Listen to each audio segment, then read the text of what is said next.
மடாலயம். பரஞ்சோதிக்கு முன்னாடி அத்தியாயங்களில் நம்ம சொல்லிகிட்டு இருந்த அனுபவங்கள் நடந்துட்டு இருந்த அன்னைக்கு சாயங்காலம் காஞ்சியில் குமார சக்கரவர்த்தியும் திருநாவுக்கரசரும் பரஞ்சோதியை பற்றி பேசிகிட்டு இருந்தாங்க.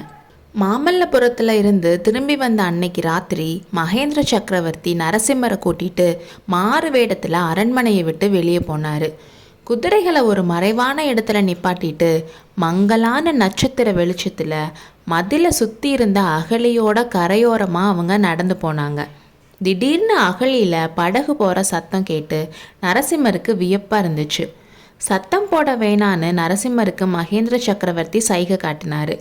அதுக்கப்புறம் அவங்க 2 பேரும் பக்கத்தில் இருந்த புதரில் மறைஞ்சிக்கிட்டாங்க. அகலியில் போயிட்டு இருந்த படகுல இருந்த படகோட்டி சத்தம் ரொம்ப கேட்காத மாதிரி ரொம்ப கவனமாக துடுப்பு போட்டுட்டு இருந்தான். படகு இன்னொரு கரைக்கு, அதாவது மதில் பக்கத்தில் போனதும் அவங்க 2 பேரும் கரையேறிட்டு மதில் பக்கத்தில் அடர்த்தியாக வளர்ந்துருந்த ஒரு புதரில் அந்த படகை மறைச்சி வச்சுட்டாங்க. மதில் பக்கத்தில் போய் அவங்க நின்னது ஒரே செகண்ட் தான். அடுத்த செகண்ட் 2 பேரும் மாயமாக மறைஞ்சிட்டாங்க. இப்போ நடந்த இன்சிடென்ட்ஸை நம்ம ரைட்டர் கல்கி எப்படி வர்ணிக்கிறாருன்னா, ஒரு பிரம்மாண்ட சிலந்தி பூச்சி தன் பக்கத்தில் வந்த 2 கொசுக்களை ஒரு நொடியில் நாக்க நீட்டி விழுங்கிட்டு ஒன்றுமே நடக்காத மாதிரி இருப்பது போல அந்த காஞ்சி கோட்டையோட சுவர் தன்னை நெருங்கி வந்த 2 பேரையும் கண்ணமைக்கிற நேரத்தில் விழுங்கிட்டு மறுபடியும் அசையாமல் இருப்பது போல இருந்துச்சான். இதெல்லாம் பார்த்த நரசிம்மர் பிரமிப்பில் இருந்து மீண்டு வரதுக்குள்ள அங்கே இன்னொரு வியப்பான சம்பவம் நடந்துச்சு. பக்கத்தில் இருந்த இன்னொரு புதரில் இருந்து திடீர்னு இன்னொரு ஆள் வந்தான். அவனை பார்த்து கொஞ்சம் கூட சர்ப்ரைஸ் ஆகாத சக்கரவர்த்தி, சத்ருகனா, இந்த சுவரில் இருக்க கதவு எங்கே திறக்குதுன்னு நினைக்கிறேன்னு கேட்டாரு. ராஜவிகாரத்தில் புத்தர் சிலைக்கு பின்னால் திறக்கலாம் அரசேன்னு சத்ருகனன் சொன்னான். சுவத்தில் கதவு வச்சவன் ரொம்ப கெட்டிக்காரனாக தான் இருக்கணும் இல்லை? கதவு வச்சவனை விட அது மேலே வர்ணம் பூசியவன் தான் ரொம்ப கெட்டிக்காரன் அரசே. பகலில் வந்து பார்த்தப்போல்லாம் இங்கே கதவுன்னு ஒன்று இருக்கிற மாதிரியே தெரியல. ரொம்ப நல்லது சத்ருகனா, நாளைக்கு நான் வடதிசைக்கு கிளம்புறேன். நானும் தயாராக இருக்கேன் அரசேன்னு சத்ருகனன் சொன்னான். இல்லை, நீ என்னோட வர வேணாம். அடுத்த கட்டளை வர வரைக்கும் நீ நாகநந்தி தான் பின்தொடரணும். அவர் சோழ நாடு பாண்டிய நாடுன்னு எங்கே போனாலும் பின்தொடரணும். ஆனால் அவர் யார்கிட்டையாவது ஓலை கொடுத்தா என்ன செய்யணும்னு தெரியும் அரசே.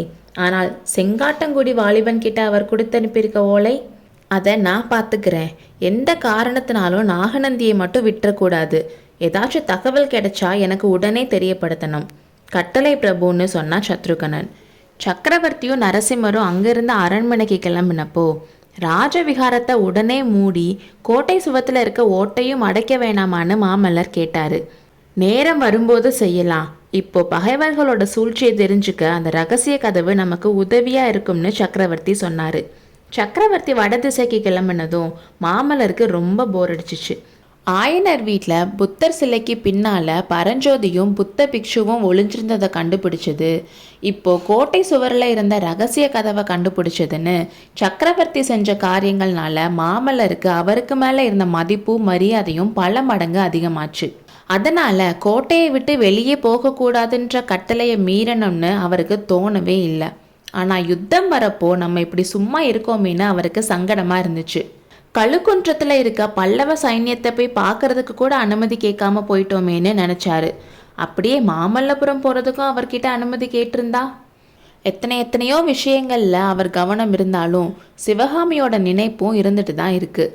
அவள் வரைஞ்சிருந்த தாமரைக்கும் மானுக்கும் நடுவில் நம்ம வரைஞ்ச வேலை பார்த்துருப்பாளா? பார்த்துருந்தா அதோட அர்த்தம் என்னன்னு புரிஞ்சிருப்பாளா? அப்பா கிட்ட நம்ம வாக்கு கொடுத்த விஷயம் அவளுக்கு தெரியாது, அதனால் அவளை பார்க்க வரலன்னு கோவமாக தான் இருப்பான்னு யோசிச்சுட்டு இருந்தாரு. அந்த நேரத்தில் தான் திருநாவுக்கரசர் காஞ்சிக்கு திரும்பி வந்துட்டாருன்ற செய்தி வந்ததும் அவரை போய் பார்த்துட்டு வரலான்னு கிளம்பினாரு. அவர்கிட்ட சொல்லி சக்கரவர்த்தியும் ஒன்று சொல்லியிருந்தாரு.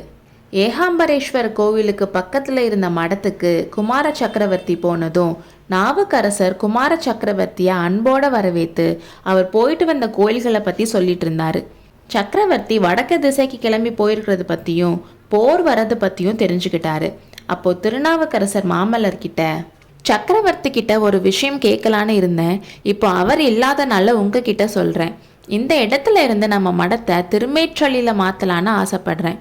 ஏகாம்பரர் கோயில் ஊருக்கு நடுவில் இருக்கிறனால அமைதியே இல்லை. அது மட்டும் இல்லாமல் நம்மளோட சீடர்களுக்கும் பக்கத்தில் வடமொழி கற்றுக்கிற சீடர்களுக்கும் ஓயாமல் சண்டை வந்துட்டே இருக்குது. ஏகாம்பரநாதர் கோயிலில் இருக்க கபாலிகர்களோட தொல்லையும் தாங்க முடியலை. அதனால் திருமேற்றலில் இருக்க இறைவனோட சன்னதிக்கு போயிடலான்னு இருக்கேன். அங்கே இங்கே விட அமைதியாக இருக்கும்னு சொன்னார். சுவாமி, ஏகாம்பரர் கோயிலிருந்து கபாலிகர்கள் எல்லாம் முன்னாடியே துரத்திடலாம்னு சொன்னேன். நீங்கள் தான் வேணாம்னு சொன்னீங்க. உங்களோட ஆசைப்படியே திருமேற்றலில் மடத்தை வச்சுக்கோங்க. ஆனால் அதுக்கு முன்னாடி சக்கரவர்த்தி உங்ககிட்ட சொல்ல சொன்னதை சொல்லிடுறேன். யுத்தம் தொண்டை நாட்டுக்கே வந்துடலான்னு காஞ்சி கோட்டையை சுற்றி வளைச்சிருவாங்கன்னு சக்கரவர்த்தி நினைக்கிறாரு. அதனால் யுத்தம் முடிகிற வரைக்கும் நீங்கள் சோழ நாட்டுலையும் பாண்டிய நாட்டுலையும் யாத்திரை போகிறது நல்லதுன்னு அவர் சொல்ல சொன்னார். அது வரைக்கும் மடத்தை மூடி வைக்கிறது நல்லதுன்னு நினைக்கிறாரு. இதை பற்றி யோசிச்சு முடிவு பண்ணி அதுக்கப்புறம் உங்கள் இஷ்டம் போல் செய்யுங்கன்னு சொன்னார். சக்கரவர்த்தி சொன்னது எனக்கு சரியாக தான் படுது. ஆனால் முன்னாடியே தெரியாமல் போயிடுச்சு. திருமேற்றலில் மடத்தோட வேலைகள் ஆரம்பிக்கிறதுக்கு ஆயனரை வர சொல்லிட்டேன். ஒரு விதத்தில் அதுவும் நல்லது தான். யாத்திரை போகிறதுக்கு முன்னாடி ஆயனரை பார்த்துட்டு போகலாம். ஆயனர் வராருன்னு தெரிஞ்சதும் மாமல்லருக்கு ஒரே சந்தோஷம். ஆயனர் வர வரைக்கும் நம்மளும் இங்கே இருப்போம்னு முடிவு பண்ணார். சுவாமி, திருச்செங்காட்டங்குடியிலிருந்து உங்களுக்கு ஓலை கொண்டு வந்த ஒரு பையனை ஆயனர் நாகார்ஜுனா மலைக்கு அனுப்பியிருக்காரே, தெரியுமான்னு மாமல்லர் கேட்டார். அது யாரு, எனக்கு ஒன்றும் தெரியாதேன்னு திருநாவுக்கரசர் சொன்னதும் பரஞ்சோதியை பற்றி மாமல்லருக்கு தெரிஞ்ச விஷயமெல்லாம் சொல்லிட்டு இருந்தாரு. அவங்க பேசிட்டு இருக்கும்போதே ஒரு சீடன் வந்து ஆயனர் வராருன்னு சொல்ல எல்லாருடைய கண்களும் வாசற்புறம் நோக்கின. அடுத்த அத்தியாயத்தில் சந்திப்போம்.